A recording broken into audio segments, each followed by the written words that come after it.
Ready graphics? Ready theme? Good evening. For your information tonight. The way this writer's room works is, it's very collaborative. Diane's great at getting people in there that are not afraid to sort of bring stuff up and share their opinion. So the room sort of brought it up early on and knew that they wanted to tackle it. So I would say the world decided the stories for this season of Murphy Brown. Yeah, that's true. Hi, this is Jessie Mullins. And this is Lauren Milberger. And we're back with a very special type of interview episode. Yes, it's our first interview with the new writers, some of the new writers of Murphy Brown. Revival interview. Woo! So we have the new writing duo. I love that we have another partnership of Gina Ippolito and Skander Halim. And their credits on the show are story editors. Yes. And they also wrote last Thursday's episode, #Murphy2. And the episode was directed by Don Scardino, episode 3 of the Murphy Brown Revival. So we're really excited for you to hear this interview. It's great to talk to them, hear what it's like to be new contributors to the writer's room. We'll talk about that episode as well as those normal things you hear from us, like their origin stories and how they got here. We had a really great time talking to Gina and Skander, and we can't wait to introduce them to you. Yes, I hope you enjoy. Bye. Bye. So will the mystery guest please sign ins?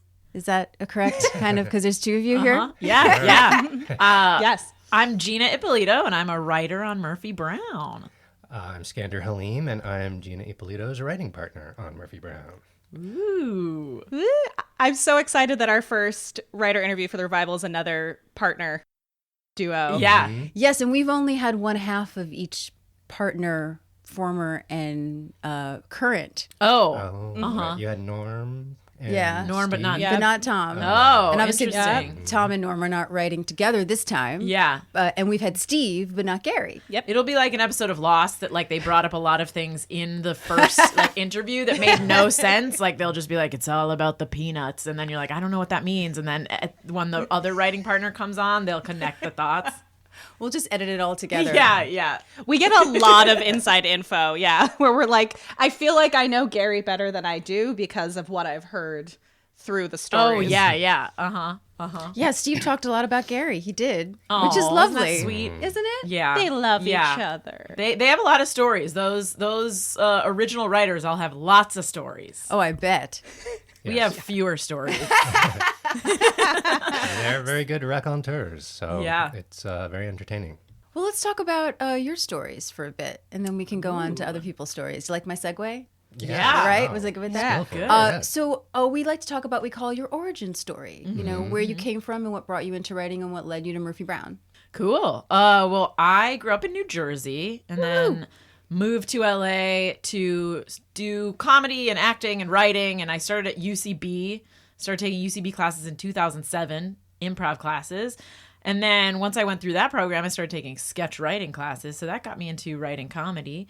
I started out doing little online things. I wrote for a Hulu show called The Morning After, and then a couple of Break.com and Screen Junkies nerdy shows about X-Men and anything nerdy. Basically, like the Marvel Universe, Doctor Who, all that stuff. Yes. And then from there, I got staffed on a couple of Cartoon Network shows. I worked on one episode of the reboot of the Powerpuff Girls. And then I worked on the last season of a show called Regular Show. And then after that, I wasn't writing for a little while, but Skander and I had become best friends because we were put on the same UCB sketch team in 2010. And we were both... UCB is Upright Citizens Brigade, for people who don't know. Oh, yeah. Yeah. For the... Sorry for my insider lingo. Amy Poehler and such. Yeah, University of California, Berkeley. It is not. It is not. I wrote an entire sketch about people not knowing what UCB means and assuming Really? all other kinds of things. Yeah. Oh, that's it great. heightened to unruly cat boy. Yeah, And so I got to Cat dress Boy up came as out. an ugly clown baby for that sketch. Full on clown outfit, diaper, and clown makeup. I took my one walk-on role really seriously in that show. As you should. But yeah, we were both between gigs, and so we said, why not try and write something together? And we wrote 5 pilot episodes of 5 web series, and then we blew one of those up into a full half-hour pilot. And then at some point, we said like, well, let's send it out and see if we get hired on any gigs. And our manager sent us out for this Disney show that was looking for a writing team, and we ended up getting it. It was called Bunked, about kids at a summer camp.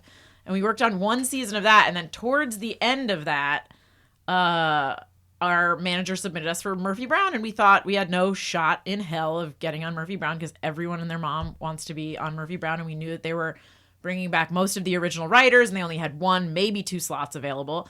But we got to meet with Diane English, and we thought, like, that was cool. We won't get that job, but we got to meet Diane English, which is very cool, and she liked our pilot a lot, so life highlight. And then we were in our office working on Bunked, and this very, very tall man, who I would later find out was Norm Gunzenhauser, came in and just said, "Gina, give me a hug."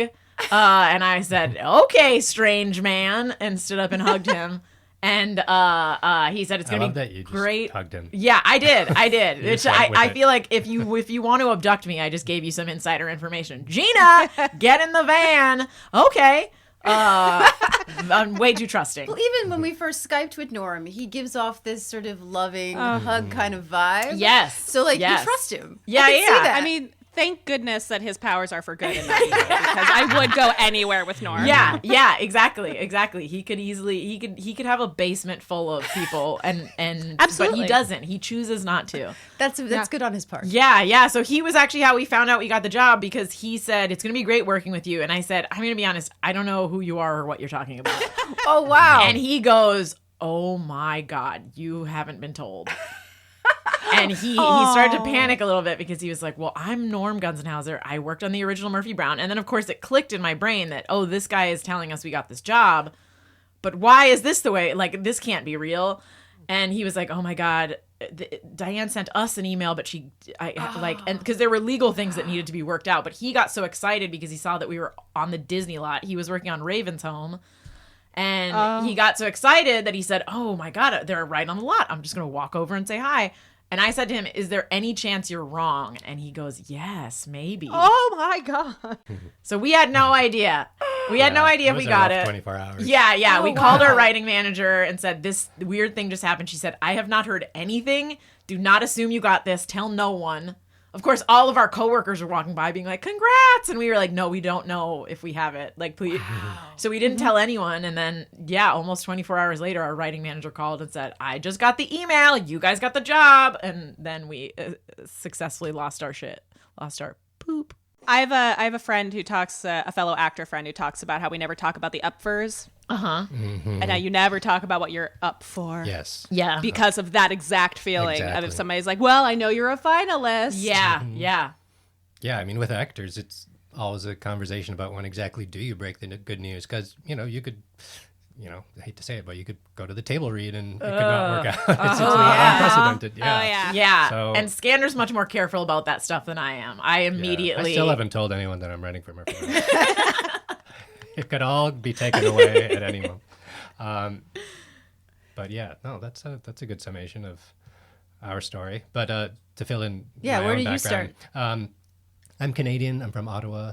I went to film school in Montreal. Started my career in Toronto writing kids TV. I was doing a roast at UCB a while ago. I was like one of the roasters, and sometimes the roasters roast each other, and someone's roast for me was simply reading my IMDb page. All these very strangely named children's shows. I have the most like weirdly eclectic list of credits ever.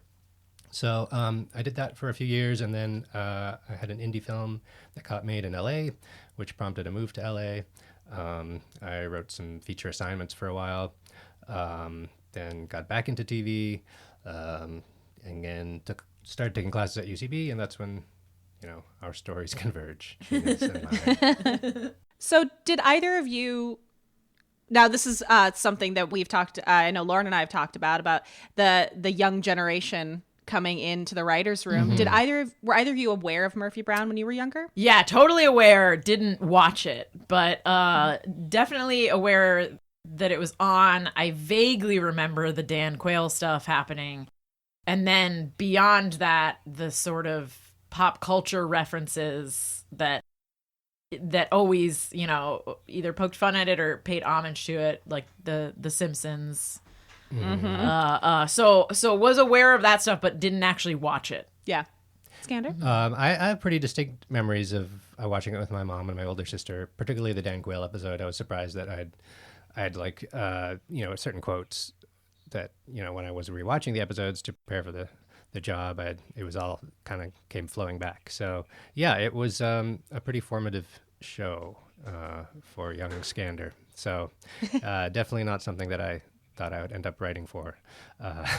You know, yeah, when I started my career, all this talk of revivals and reboots was, you know, it didn't really exist at the time. So, you know, if there's a show that I figured I had a chance of writing for that I grew up watching, it would be probably The Simpsons or something like that. But no. Degrassi. Degrassi. Oh, Degrassi! Absolutely. I'm one of the few Canadian writers who never wrote for Degrassi. So that's interesting then. So you have yourself who watched it, and then Gina, you didn't. So do you feel that as a team that was very helpful that one of you was not as familiar with it as the other one was? Interesting. Yeah, I think sometimes, you know, coming into it fresh can be an advantage over someone who maybe has, you know, some attachment to stuff. So yeah, I think I never thought about that, but I think that did turn out to be a good mix of perspectives. I really enjoyed, Gina, you have a quote from Vanity Fair about how you're the youth translator. Oh God. But I am curious about the idea of for our established writers with the show, they're coming in and adapting from what they are already familiar writing for into today's world. But did you guys come in with a feeling of what you wanted to bring anew? We always when we start a new job, we'll sort of start like a Google Doc that just toss ideas in or thoughts, or as we're making our way back and watching things, and this time was no different. I think like there were a few things in the news that I was like, ooh, this would be a good thing to see their take on, or this and that. So we sort of come in, but you never know how much input from new writers the sort of original crew wants. So, you know, we wrote things down in case anyone said, does anyone have any ideas? But we weren't going in guns a-blazing and being like, do these stories. These are the stories. We just sort of sat back and listened a little bit, as much as a girl from New Jersey can sit back and listen. I tried to listen. But yeah, we did go in with a few like little ideas and, oh, this will be good. And then other things that we were like, I'm sure this will come up kind of thing. It's also, you know, Diane's very deliberate about how she assembles a room. Everything has a purpose.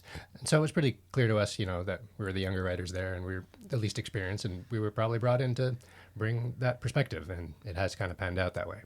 Yeah, something I love, there's sort of the bottom half of the quote from Vanity Fair, particularly about Murphy 2, which we'll get to, which is really, really want to talk about that episode, is the fact that, Gina, you said that the subject matter brought up a lot of issues of, well, what is appropriate now, which is not appropriate 30 years ago. So do you feel that, is this the largest gap of just sort of generational that you've been in a room, and how does that work out with you guys? Yeah, this is definitely the biggest sort of age gap, and also like decades covered in that room, because I think it's like 20s through 70s is like how many. So that's a lot of different decades age wise.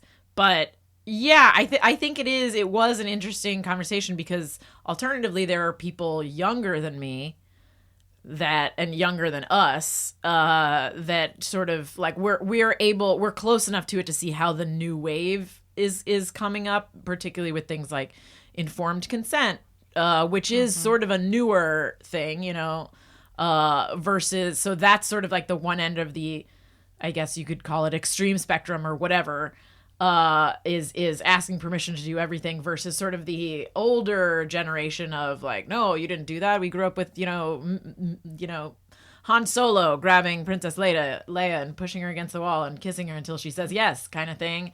And even before that, you know, black and white movies where it was just, you know, you're gonna grab him and you're gonna kiss him. In Gone with the Wind, you know, and he very clearly is dragging her upstairs. So it was definitely a long conversation in the room of like, you know, well, what well, is this really bad? And can you hold someone to the standards today when it wasn't considered bad back then? And blah, blah, blah, blah. So there were a lot of ironing out those types of things and having those sort of tough conversations.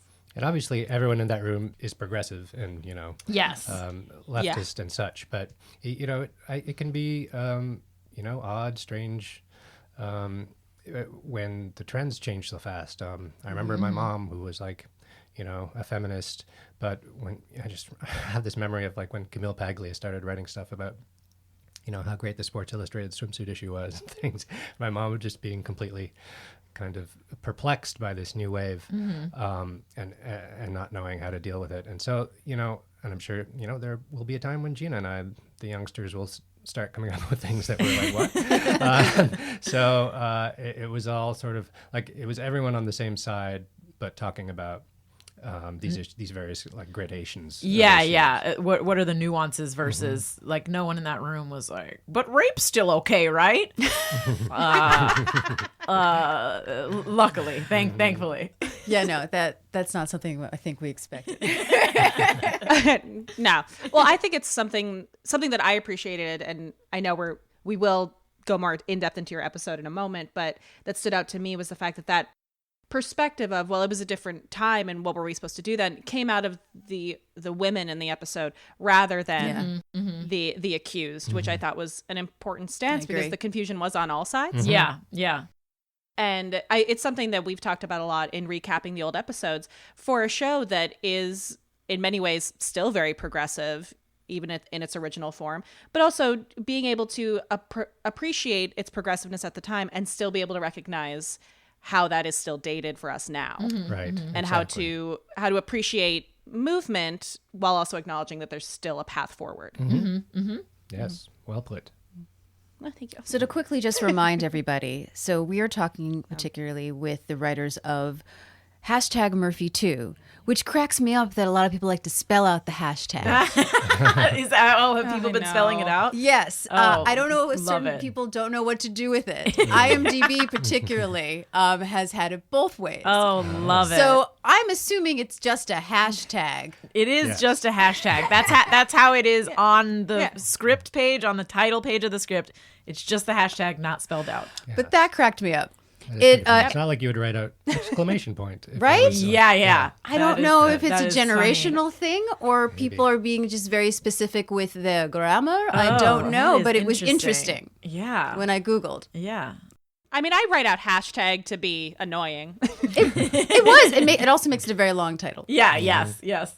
So this aired last Thursday, October 11th, 2018, 9:30 on CBS. And it was your first script for Murphy Brown. Congratulations. Thank you.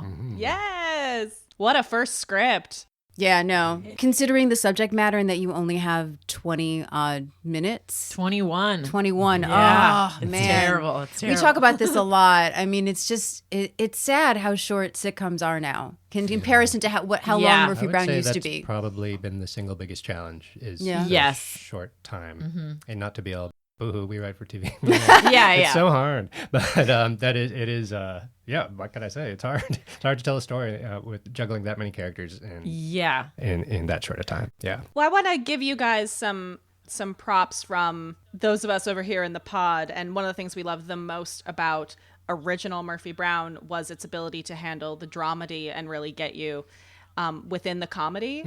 And I mean, for my part, I can't speak for Lauren, but for my part of the episodes so far in the revival that have aired, this rings the truest to me of that original Murphy Brown dramedy element that packs a really clear punch while I'm still laughing. Thank you. Yeah, Thank you. A lot of that is, Diane very carefully controlling the tone and the mood. I remember there, right in the beginning, in reference to the three scenes, Murphy and Avery, Murphy and Phyllis, and then finally Murphy and, the bad guy.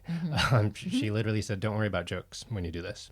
And that was really liberating and refreshing for us. And then, some jokes came later more organically out of the situations rather than being shoehorned in. And so, to get that kind of confident marching orders from someone who clearly knows what they're doing was really great. Yeah. We always talk about is an example of the scene when Murphy tells Jake that she's pregnant. There are almost no laughs in that scene, and it's beautiful. Yeah, we watched a Thanksgiving episode in the room one day where she's set up this sort of soup kitchen type Thanksgiving, and the last scene had almost no laughs in it, which you don't see in a lot of sitcoms nowadays. There are several sitcoms which are literally just like a page full of jokes, and they're hilarious. But I don't know how you do that as a writer and like talk about something like the Me Too movement or gun violence or whatever have you. I think there needs to sort of be a balance, or maybe I just don't know how to do it. I don't know how to pack those jokes in one right after the other when it's all, serious stuff. I think it's a true testament to what the definition of situational comedy is in the scene, jumping ahead in the episode to her confrontation scene. There aren't one-liners packed into that, but the laugh that really stands out to me is when she grabs the gavel, which is 100% from the audience being invested in the situation and the given circumstances of that scene, and that laughter coming out of that rather than a one-liner. Right. It's not about a joke, but you are going to laugh because you really are invested in that, and it's a situation that is comedic. Yeah. And you think that she's going to do something because she's Murphy Brown. Yeah. She's done it before. Yeah. But she does something. Yeah, she has. But she does something better. Yeah. No, it's interesting. We talked about this. As great as Seinfeld is, and we're both huge fans, I think when it came along with its kind of decree of no hugging, no learning, in a way, it started this trend of like sincerity is bad in comedy. We have to buy away. We have to, stay away from that. So, you have a lot of very kind of meta, snarky, sarcastic comedies right now, many of which I love. But if you go back and watch some of those classic sitcoms from the 80s, and I was watching a Golden Girls recently where Sophia gets a stroke, and it's so serious and dark, and it's odd, and I kind of really like that we ended up on a show that still goes for that. Yeah, there's an episode of Golden Girls where Rose thinks she has AIDS. Oh my God. Yeah, and they talk about rape and there's all kinds of stuff. Yeah. I also sometimes wonder if sort of the trend of dramedy now, that writers that maybe in the past in the 80s might have written for a sitcom like that are more drawn to writing a dramedy because they have more time and they can put the drama and the comedy into it. Exactly true. That's we actually talked about this before writing the episode. I had watched this episode of Glow from season 2. Yes. And it was great. And, I played the scene for Skander. It's a spoiler alert for season 2 of Glow. But Alison Brie has this encounter with an executive on the show. Oh yeah. And the whole thing is played out, and it's very slow. It's played out from the point where she goes to meet him at what she thinks is going to be a restaurant. And then they tell her like, oh no, just go to his room. It's fine. And you see she's such a brilliant actress that you see the change in her face. And it plays out from her being unsettled in the walk over there. And then she sees a friend is also there. So she's relaxed. And then the friend finds an excuse to leave and she's instantly on guard. And it's so many emotions in one scene. And then the following scene when she tells her friend, Betty Gilpin's character, what happened and doesn't get the reaction that she was so desperately hoping for. And I was like, oh man, this is good because there are so many shades of it. And Betty Gilpin's character is basically like, we all had to do this. What makes you so special that you felt like you didn't need to sort of like sleep with the boss kind of thing. And that was one of the things that we looked at to be like, oh yeah, there are these women have complicated feelings about this, especially in different times. And Skander even said, they've got to understand that we don't have an hour-long Netflix show to tell this There's just story. not a lot of room for a lot of like gradations and subtlety, but that's I like having limitations. On writing, it makes it more of a challenge. So, the big challenge for us and one that we were excited to tackle was how do we do this in the constraints of a multi-camera sitcom. That's 21 minutes. Diane likes to call them half-hour comedy. She doesn't like the word sitcom. edit that out. But yeah, how do you tell something like this in what is it? Is it 21 minutes? 21 and 15 minutes seconds? and 15 seconds. Yeah. Yes. And so, we did, and you put in these little subplots, which are very broad, and I think, you probably needed them. Yeah. Frank getting the app that buzzes him every time he says something inappropriate. Oh my God. Miles not knowing how to nervously- deal with his office crush. Right. So, yeah, these are the things you kind of have to do. Now, was this idea, did you pitch it or was it assigned to you? It was assigned to us. The way this writers' room works is, it's very collaborative. Diane's great at getting people in there that are not afraid to sort of bring stuff up and share their opinions. So we one day were just talking about, all right, well, what's going on? There's press conferences and how they're always lying. There's this and of course there's like the Me Too movement. So the room sort of brought it up early on and knew that they wanted to tackle it. It's funny. I would say like the world decided the stories for this season of Murphy Brown. Yeah, that's true. That's true. There were Yes. it's just like there were topics that we knew we had to cover. There was the press and the kind of lying and the dishonesty of that press room, which we covered, and there's the Me Too movement, and there was kind of big issues that we knew we had to cover, and by the time we had listed them all, we realized that was almost 13. So Yeah. there were very few episodes, and one of them we just shot actually, but there were very few where it was like, oh, let's do a story about this, where it's a more kind of obscure, less huge topic. Yeah, but yeah. I really like that about this season.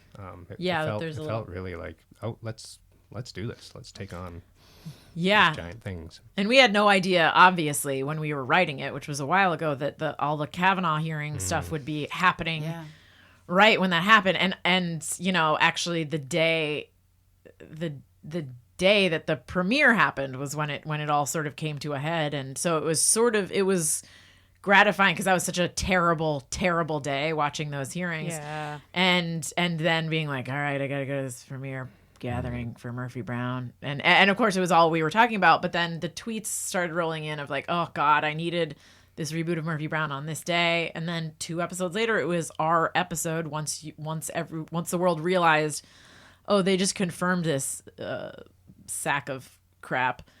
Sorry if I'm alienating any listeners right now with my hot political take on attempted rapists. Join my party. Alleged attempted rapists. Please don't sue me, Brett Kavanaugh. But yeah, and then having that happen the same week that this episode came out, it was very, Well, speaking of that, I don't know if you realize. So the two of us on putting together research on you guys found your Tumblr. And you have this amazing post about Me Too and about things that you've done. I don't want to say it because I want you to talk about it. Okay. But I don't know if you realize this, but it was from October 11th, 2017. Because when I was reading it, I thought, oh, she posted this today. Okay. And then I started reading. I was like, oh, wait a second. This doesn't seem like today. And I went back up to the top and noticed it was 2017. Oh, interesting. Yeah. I did not know that was the date of that. Wow. It's very prescient. Yeah. And particularly because, I mean, I guess I'll talk about it a little bit. I want you to speak to it of how you want to help women in comedy and it may not help you get a job. Right, but right. I think it may have helped you get a job because all those people were right that said I had some ulterior motive for helping women. But just the idea that you were true to yourself and you were helping your fellow women. See, I'm trying not to get. I want you to talk about the post. I don't want to put words in your mouth. So please talk about your post. So small amount of background. So I like I said, I started doing UCB in 2007, and then I was at some point in the comedy community, there was sort of a for lack of a better word, reckoning for a lot of creeps, because comedy is so male dominated, and until recently it was. I mean, it still is very male dominated, but until recently there were very few women at the theaters, very few women on teams, and just you have a lot of socially awkward people doing comedy who don't read cues or are just straight up bad people and creeps and get away with it because it's comedy and there's always alcohol involved in comedy and blah blah blah. So a lot of sort of things went unchecked for years, and then a few years ago, women started to say like, hey, this isn't okay. This guy did this and it's not okay. And some of them were afraid to come forward for various reasons, the same reasons that women are always afraid to come forward. So I sort of offered myself as a service for, if anyone wants to say anything, like I can make a post on your behalf. I can go to theaters and talk to them about certain guys.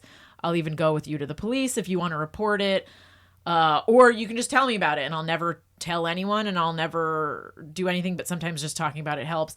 And so I started to have this flood of women who would tell me their stories, and most of the time they would say, I don't want you to tell anyone, but if anyone else does come to you about this particular guy, let me know. So I was able to connect a lot of women who had the same abuser and then realize, oh, these are serial abusers and things like that. So in that process, I started getting asked by, reporters for like opinions on various comedy things. I've worked at several theaters where, I worked at one theater where the AD was let go for these types of accusations, and people would start calling me up and asking me for my opinion. So I figured I'll just write a post about it.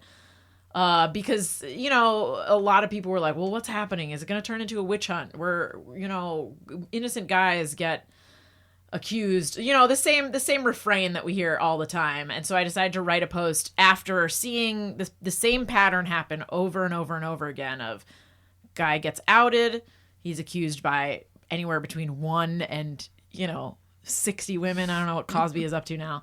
And the same sort of pattern happened where when it's one woman, someone will say like, oh, I mean, this is a he said, she said, or, oh, she's crazy, or, oh, they were dating and it got bad, so how can we believe her? And then as more women pile on, it gets harder and harder to justify. And then people say, well, not in this case, but maybe in the next case, what if someone falsely accuses someone?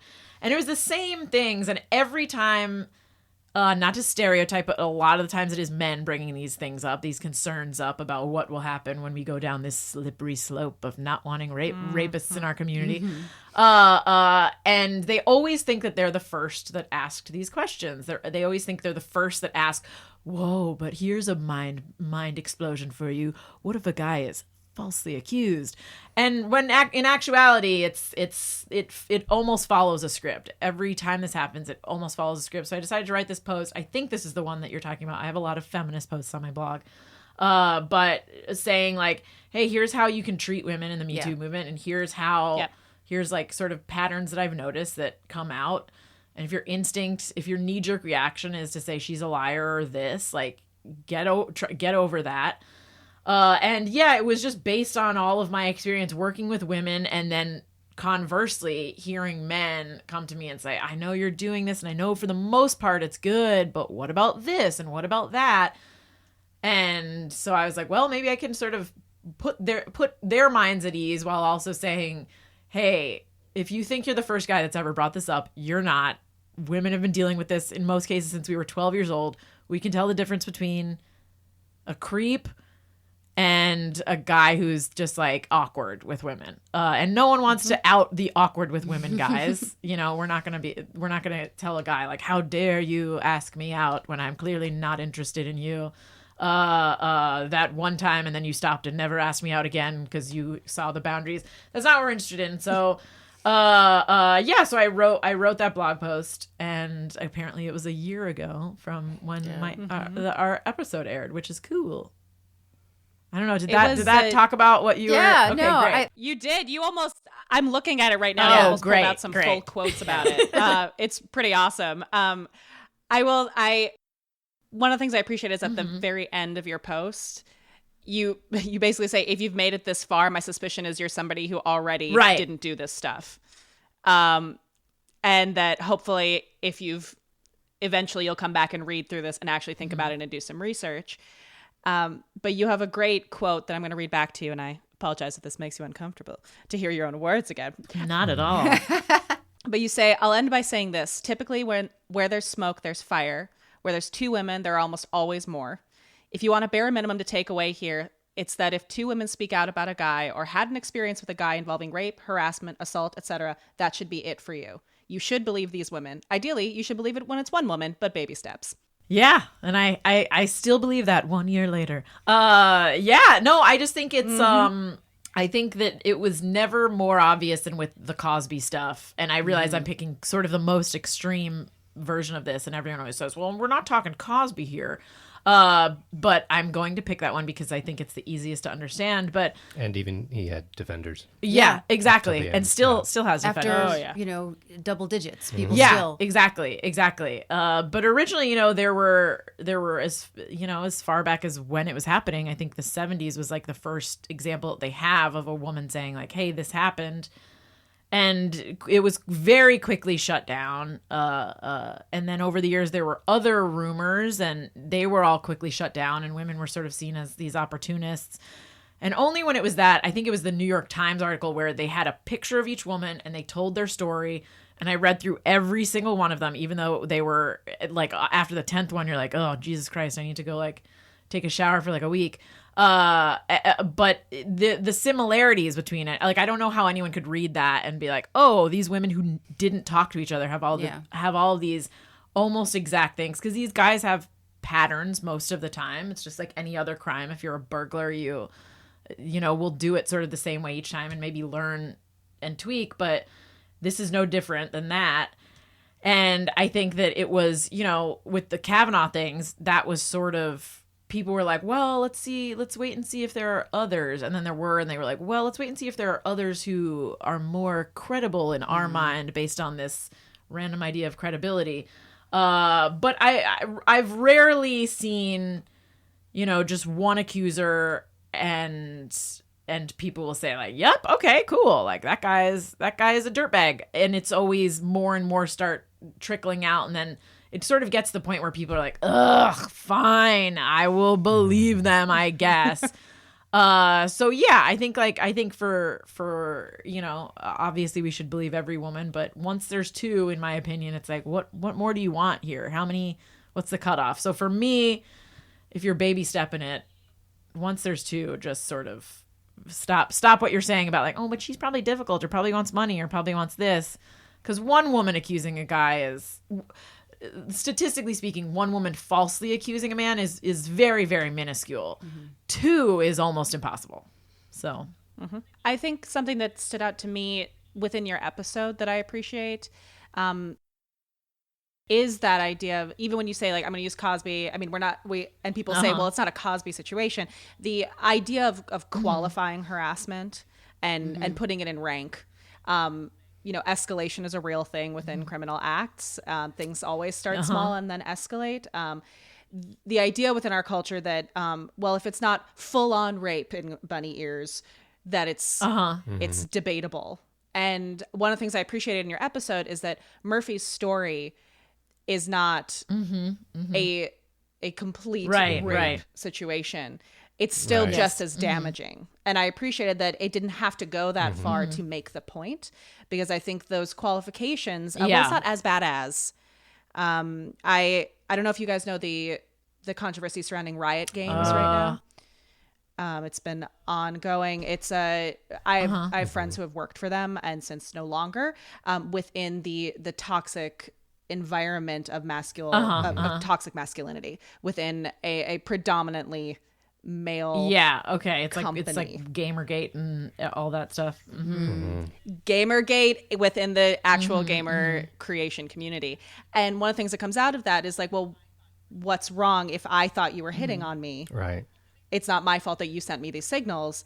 And I greatly appreciated in your script that specifically was said. Two things when we were talking about this in the room and sort of debating about it and how far should the assault have gone, should it go farther, like we had all these discussions. And two things that Skander and I were pretty adamant on from the beginning that we fought for was, it should be something that there will be people out there that say, oh, that's not that bad. And also something that credibly the accuser could frame in his own mind as, not that bad. Yeah, exactly. And then the other thing was at the ending, that her ending to this story should not be very satisfying, which is also hard for a sitcom and again, sort of a testament to Diane's brilliance that she was fine with this, but we said like we don't want her to get that apology.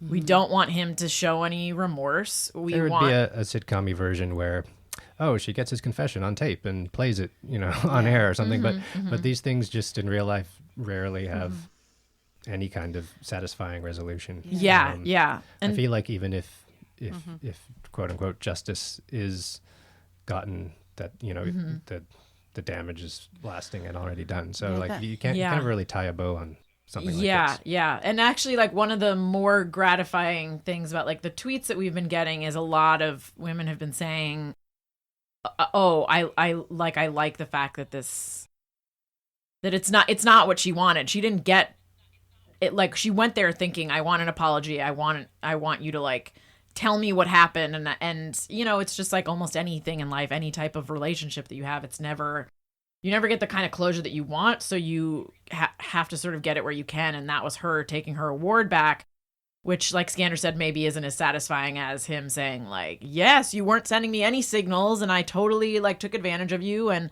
blah, blah, blah, blah, unrealistic. And then she plays it on air and ruins his career.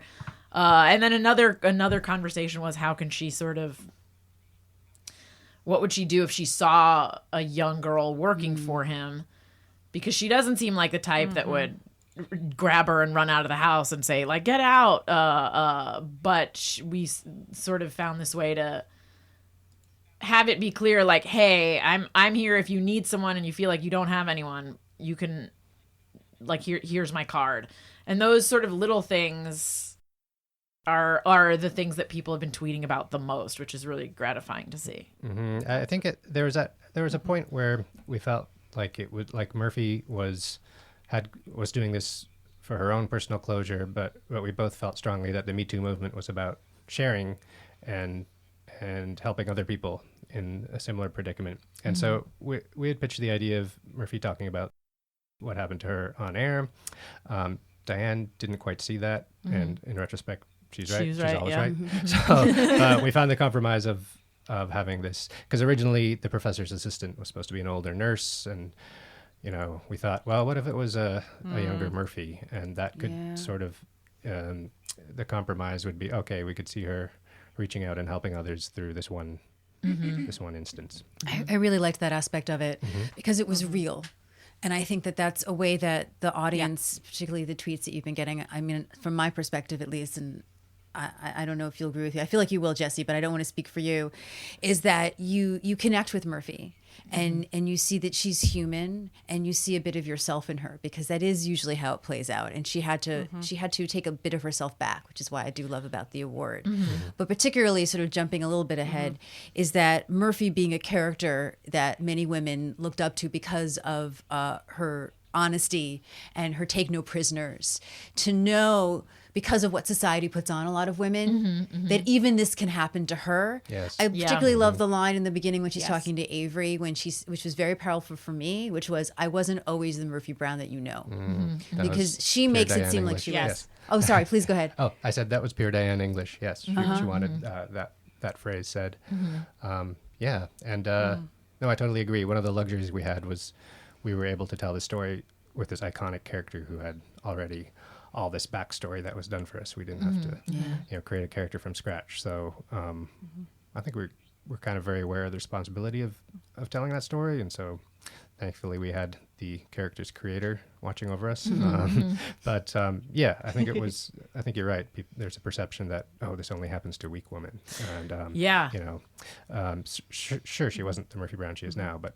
Yeah, we also, didn't want to portray 19-year-old Murphy as a wilting flower. She was, this happens. But women grow into humans grow into their own. Sure.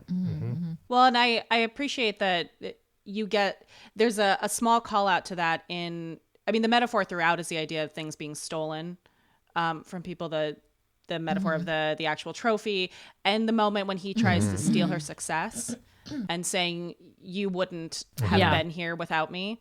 And the way she stands up for her young self and makes it clear that young Murphy was going to succeed no matter what. And he couldn't steal that either. Yeah, there's this interesting thing that I hear a lot in comedy, but it's I'm sure it relates to jobs in the STEM fields and anything where there's sort of an imbalance of more men and more women.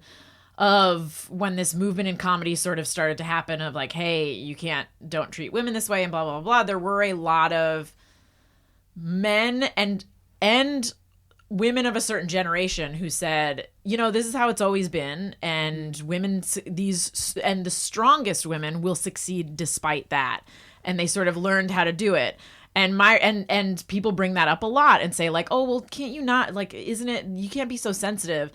And like over the years, I've sort of honed my response to this because it's another one of those things that I hear a lot. But my response is there shouldn't only be that one type of women at the top, because there's every type of man at the top. So why should only the women who, for whatever reason, brush it off or laugh along, why should they be the only ones that get to succeed when you have every single different type of guy? There's introverted guys that do comedy. There's, for lack of better terms, beta guys and alpha guys.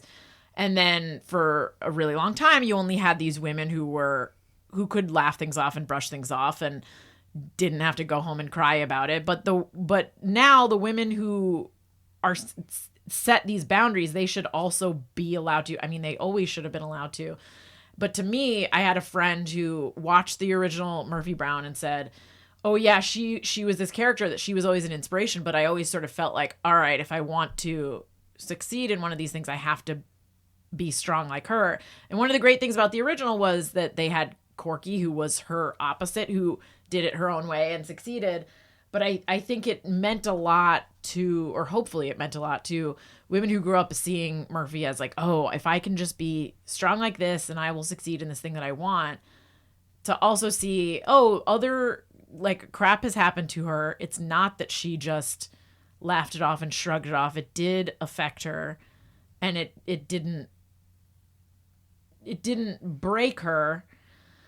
But you don't have to be like that. Like, that's not, like, now it's different. And now if 19-year-old Murphy was around today, she would have sort of said to that guy, like, no, go screw yourself, and then gone home and cried and told people, like, this terrible thing happened to me, without worrying about it, people seeing her as less strong, if that makes sense. Yes. Oh, yeah. I have if you read my admission stuff for grad school, almost my entire statement of purpose was about how I'm sick of seeing, 12 plus different types of men and only two types of women. And strength is defined in multifaceted ways. And the idea that there is a certain strength to being willing to be the woman who other women come to and speaks out for them, or being the woman who is willing to show weakness, quote unquote, because sometimes that takes more strength than just pretending you're and fine. That's something also that we get in this episode that Jesse and I have talked about. That what we love about Murphy is that she's not always strong, and that she is human. And it's so much more interesting to see a strong character, at their most vulnerable, and a vulnerable character at their strongest. And that's what makes her complex and interesting. Yeah, yeah. And one of the interesting things about this episode is that there were a couple of the original writers in the room who said, would this have happened to Murphy, and would she have let it affect her? And they said, like, oh, we've set her up and she is such like a strong character. Would this actually have happened? And that was one of the reasons why Diane included that, line about, I wasn't always the Murphy I am today, because even to these writers in the room who know her, they were thinking, no, this would have never happened to her. She would have punched a guy in the face and ruined him. But that's not, no one sort of starts out at that level. There's no freshman in college. I mean, maybe now there are, because of the movements, the steps that we've taken. But yeah, it was just interesting how some of the writers had a hard time wrapping their mind around this idea of Murphy having had this thing happen to her. They almost felt like personally affected by the fact that, like, this woman, this character that they've known, had this thing happen, and how could she have had this happen to her? It just doesn't seem believable. And then, all of the women in the room and some of the other writers were like, but every woman has had something happen, and it doesn't make her any less Murphy. So other characters in the episode, I also greatly enjoyed Nick Dodani being excessively woke. Was made me so happy, because I'm in a very liberal conservatory right now with a lot of Yeah, excessively yeah. woke young people. And it's freaking great. But also it was just like, I Yeah. seen that one and that one and that one. But also the way Corky is just kind of casually That is making her great. way through the list of things that she's gone through as well.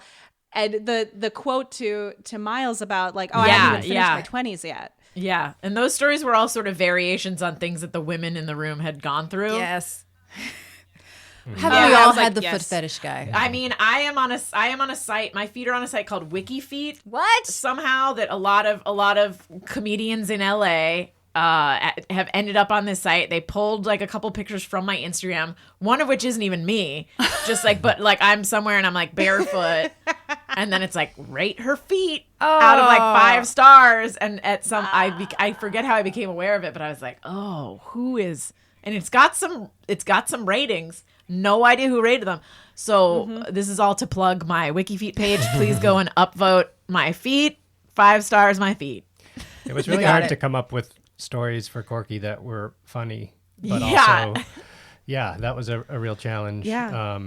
At one point, we were going over the script, and one of the writers were trying to brainstorm, things that she could say that happened to her that were, abuse or assault or harassment, but were also funny. Still funny. And one of the writers, Mark Flanagan, kind of like was scribbling something on the page for a while. And then we moved on to something else, but then he looks up and out of the blue says, he wanted to make a music video starring my toes.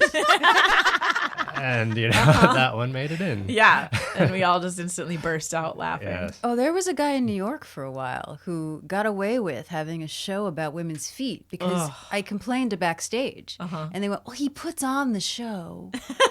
So we can't really, we know, but he does put on the show. Oh my God. Wait, this is a live theater show? Yeah. I mean, I'm pretty sure it doesn't happen anymore. But yeah, I got a call. One of my first audition calls Oh my after God. grad school. Oh my God. And then he started asking me to talk about my feet. And I got a sense of what it was. We had a guy in college who were calling people and wanting to talk about hosiery. And I was like, no man knows the word hosiery. I think this might be a thing. There was also a guy who used to lure women into the stacks and say he was going to draw their feet, but put his penis through the stacks. Oh yeah. So much stuff happens in college stacks. That was a thing. Yeah, right? Yes. Yeah. So, I was young, but I got a feeling right away. And but no, my favorite part was, so you all be in your bathing suits and you'll be rehearsing in my apartment, but I don't mind. Oh my God. Oh, you don't mind? Generous man. Great. This wasn't, Lauren, was this happy hour? No, I don't want to say what it was. I'll tell you guys later. Okay. I mean, I'll just straight up call out the show Happy Hour that was around for a really long time. I remember that. That I did not go out for. It was the show that you warned girls new to the city not to respond to the call. Oh, interesting. It was that show. It was a money-making endeavor for this creep, and there were all kinds of stories that came out of it, and it became the thing that you warned girls new to New York not to audition for. To your episode's credit, this conversation is why there's an episode. I mean, the ability to just sit around and have an endless amount of stories of things that just, if it happened to you once, would make you feel slimy for weeks. And everyone just has an endless that either you heard about a friend or you were in it. More often than not, we're realizing it's that you were in it and you just talk about your friend because you don't want to be a bad guy or be the one who calls something out. But I think that's why this episode resonated so much online. I got to class the next day and made sure that all of my classmates knew our login to CBS Access. Damn you, Jesse. So that I'm sorry, they won't do it. We're very poor. But I needed them all to go watch it because there's a larger conversation that I won't get into right now that's happening within my personal sphere that includes this conversation about who started it, who's a victim in this situation due to misunderstanding. I mean, there's all these layered elements that are very, very deftly woven together in this 21-minute, 15-second episode that resonates. The thing that I keep going back to, I just rewatched it this morning, was I thought it was a party. I didn't realize I was going to be alone there. And that just made my insides turn to ice, not to scare the new bar back, but I just frozen inside. Yeah, that's actually I've heard that a lot in many stories that women have told me of oh yeah, he said he would like give me a ride to the next party, and was like, oh, I just need to like stop upstairs, like my apartment, or like, oh, let's go to the next party, and then they got there and there was one other person there or two other people there. It wasn't actually a party. Yeah, so that was one of those lines where it was like, yeah, she would assume from her trusted mentor that there were going to be other people there. Yeah, I also thought that was very important that you made him her mentor. Was that something Yes. from the get-go, or was that something that was discussed? I mean, actually, one of the things that, we had to take out due to time, but the idea that he actually was a really great professor and that she actually did learn a lot from him, because I think that makes the betrayal more profound. But that came Yeah. through. I feel like, I don't yeah, know I what think you it cut, did. but that Yeah. definitely came Okay, through. good. I Yeah. think she Yeah. is conflicted about it as well. But also going back to Corky just for a moment, what I also appreciated was that she is telling this in front of Frank and Miles. And I find many times that nice guys don't hear these stories. Yeah. And they're completely oblivious to it. And something is when something happens to me on the street or some sort of incident, I put it on my Facebook because I noticed that then a lot of nice guys go, oh, I didn't know this happened to women. And they become more woke, so to speak. Yeah. And it Yeah. really changed a lot of my male friends' perspective. They really were in a complete cloud. That's one of the things that was really important to me personally was Avery's attitude in the episode. That scene where he talks about it with Murphy, because I like how matter of fact he is about it in a way. He's not. He takes it for what it is, but he doesn't stand up and say, "Tell me where this guy is. I'm going to go kick his ass." Right, He right. doesn't, he doesn't Yes. react with toxic masculinity. He's, he sort of has that attitude that I think, some of us do have, which is, this is all pretty intuitive stuff. All these quote unquote new rules. This isn't really cause for alarm. We can we can do this. And it certainly I haven't been perfect always in my conduct and such. But it's also like when all this started happening, I didn't immediately have the reaction of, oh my God, I feel so persecuted and scared now. And so it was important to me that we had this male character who was just kind of like, and I really like the relationship between Avery and his mom. I don't think there's anything like that on TV right now. And Candice Bergen happens to be like almost the exact same age as my mom, so Me too. Yeah, me it was, too. Mine too. By a couple of days, actually. Oh, Yeah. really? Interesting. So yeah, for me, it was kind of imagining like, how would I react if my own mother said this to me? And it was basically like, we tried to craft the perfect response that a young man would have to this. Yeah. And so a lot of the feedback on that has been good too. I appreciate in that scene too the fact that she says, "Oh, well, that's not romantic," talking about bogey, and him going, "Well, yeah, maybe, but I don't want anyone to feel the way that you feel right now." Right. Yeah. That's an example of something that like even the most progressive, a lot of women who've lived through the feminist movement and everything, they still have some trouble. A good indication of that, I think, was the Aziz Ansari incident. Yeah. which Yeah. really seemed to That split was the feminist hardest age one lines. for people to wrap their minds around. So, I mean, I feel like that was the kind of response that Murphy Brown would have. It's not like she's immediately going to accept all these new, all these Right. woke rules out of the bat, off the bat. But I also do believe that the seminar was, it was very long and probably very in depth. I think changed her mind, I would assume, on certain things, because I know I have to say, even myself, the Me Too movement, looking back at certain instances of my life and going, oh, that was not right. Whereas originally it was, oh, a bad look afterwards, and I didn't tell anyone. Right, Oh, that, right. and like Jesse said, oh, well, it's not that bad. At least this didn't Yeah, happen. yes. He just touched me, that kind of thing, and Yeah. and realizing, no, I was assaulted in a way. Yeah. I think, and I think part of that is sort of giving yourself permission to. Women are taught from such an early age to sort of suppress our instincts about things because we need to be polite. Which is changing a little bit, but even, there's like the example that I read was you should never force a little kid to hug or kiss a relative. Yeah. Yes.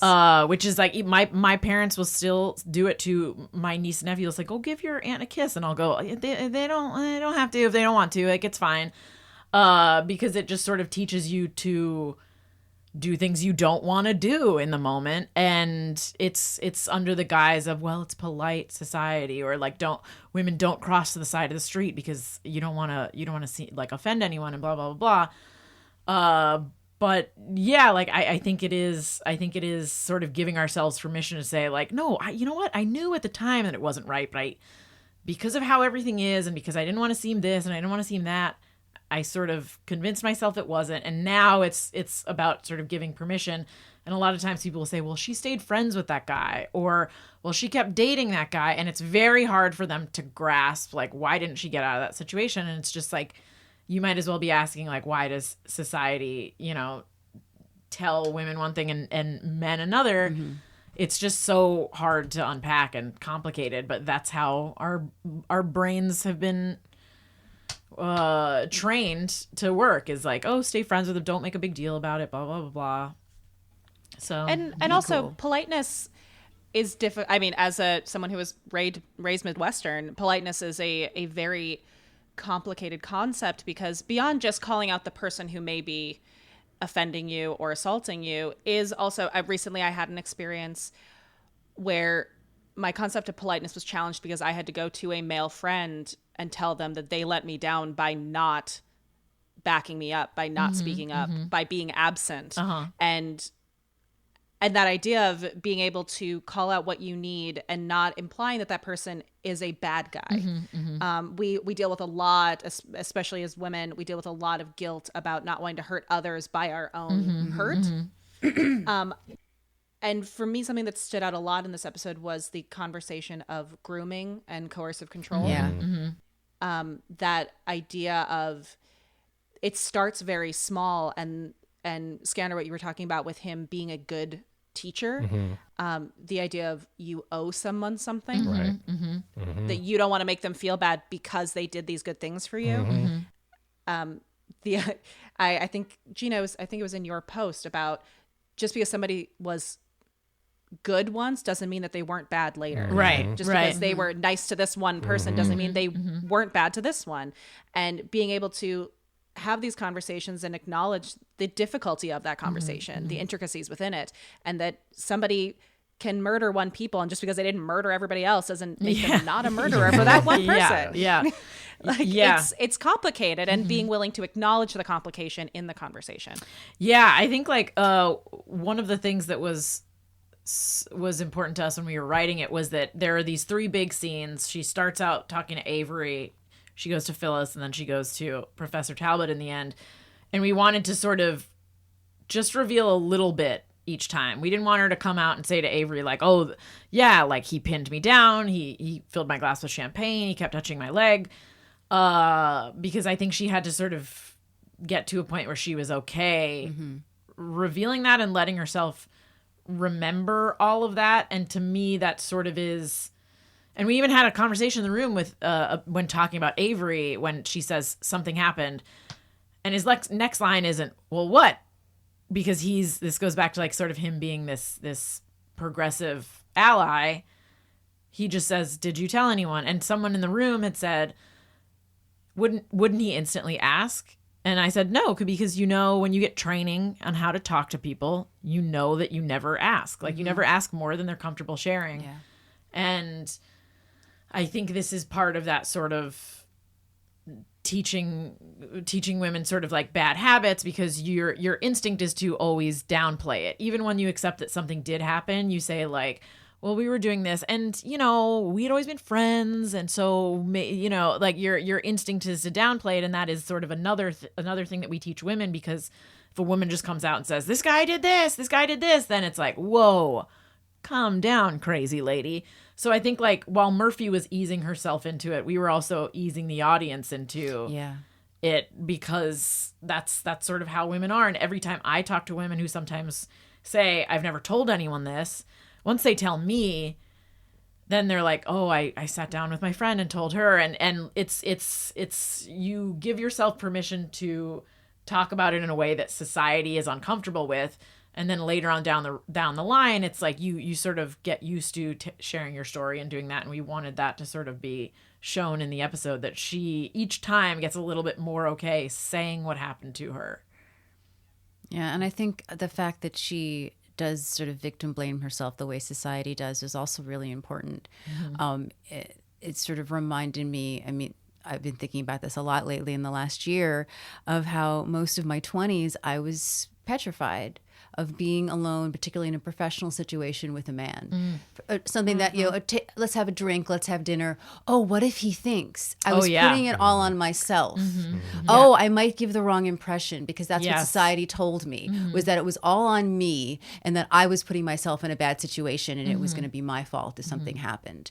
And it was unaware of it at the time, and a lot of decisions that I made that I would not make now. And it was kind of freeing in a way to be able to look back and see that, but also so eye-opening that all of a sudden this movement, even at my age, was making me see things I had not seen. And I think that's what was happening to Murphy.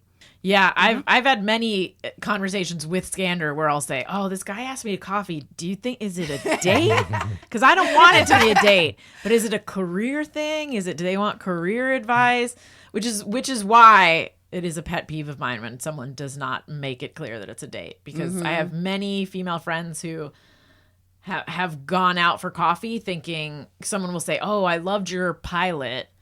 Can we go to coffee and like talk about it?" And then they're like, "Oh crap, like this is a date. This wasn't you." That's not what you say if you want a date. You say something like, "I don't know if you're seeing anyone right now, but would you like to have coffee with me? Because I think," like that's how you ask someone out on a date. Or you say, "Would you like to go on a date with me?"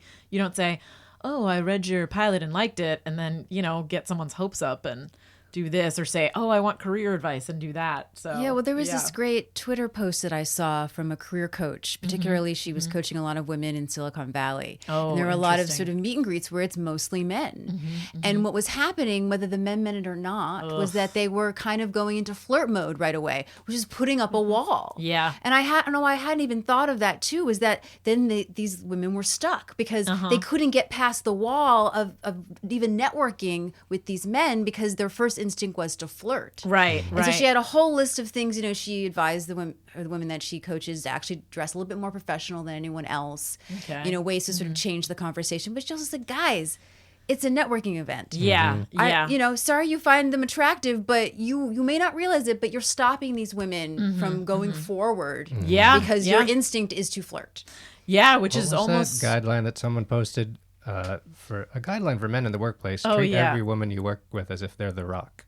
Yeah, Dwayne "The Rock" exactly. Johnson, yeah. Exactly. That's great. Yeah. But that's also why it's so, you can sort of see like how heartbreaking it would be for Murphy to, from a well-respected, amazing professor, get recognition for her work and think like, oh, this is my first sort of step, and and then have that moment where you think, oh, he was just interested in me this whole time. And I think that's why a lot of women quit certain fields, because they can't get past. I mean, even just in improv in levels 1 and 2, usually the ratios are the same. Usually it's 50% women, 50% men. And then around level 3, there's a drop off. And when you talk to women, they're like, well, this thing happened, or the guys were saying this or that, and I didn't want to deal with it, and I figured I would go back to it, and I never went back to it. And so women are being driven out, and it's not fair. And you could see how someone who isn't Murphy, or how someone who maybe didn't have her mindset, would say like, well, I don't want that to happen again, so I'm going to just sort of retreat. Maybe I'll do this other thing. I'll come back to this eventually, and never end up becoming a reporter, just thinking, well, I don't want this to be how it is every time. A funny inside tidbit, which is on the day that we shot this episode, the Murphy Brown cast and crew had a real life sexual harassment seminar. I did read about that. Yeah, it was pretty funny, especially because we did it in front of the set, and one of our producers brought up the cartoon wolf chasing the woman around a photocopy machine. So yeah, that was. By the time we found out, it was already when we were shooting that episode, and everyone was like, "You will not believe this." But That's crazy.